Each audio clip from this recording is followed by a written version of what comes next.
Alright, so construction in Japan is a bit different than I think it is in the United States.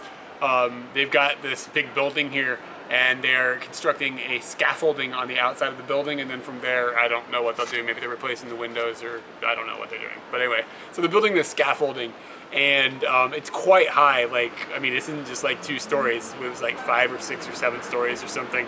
And the dudes that work there just climb the scaffolding with no like safety gear. They just climb the outside of it like Spider-Man or something.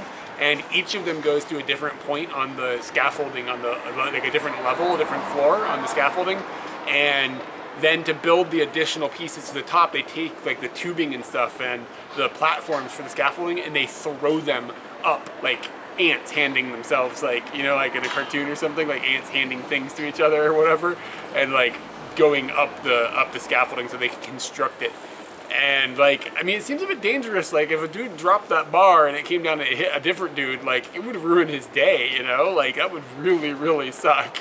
Other things that are cool that I've noticed about Japanese construction, first off, there's always a dude standing outside on the street, like directing traffic on both sides of whatever is happening at all times. Like, even when the dudes on the scaffolding were taking a break, the guy in the street was still standing there, like directing cars and making sure that they were going by and like bowing to people as they walked and stuff.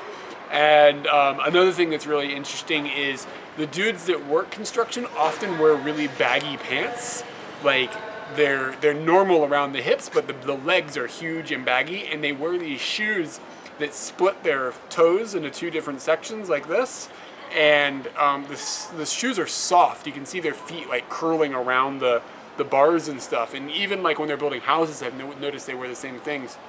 And I think it has kind of like, you can kind of like, you can't grip exactly with your feet, but it like, it gives you a better feel for where you're standing, so you're like more stable or something.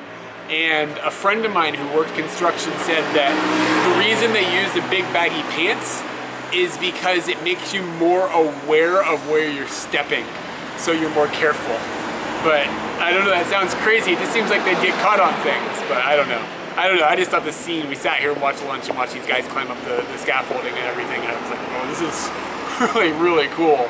I just can't believe that's how it works. Even, and it's like, if we were in Vietnam or something, I would be like, okay, this is fine. But in Japan, it seems a little weird that there's no safety equipment. That, to me, is bizarre. Like, you'd think their version of OSHA would be flipping out, because it's not like chaos in Japan. There's rules, you know? But yeah, neat. So this building is a little bit further along. They've got the scaffolding up, and you can also see that they have these draped nets that are along the outside of it that keep like the building concealed while they're doing all the construction. That's also something I'm not so sure. Maybe they do that in cities in the States, but you don't see that in the suburbs.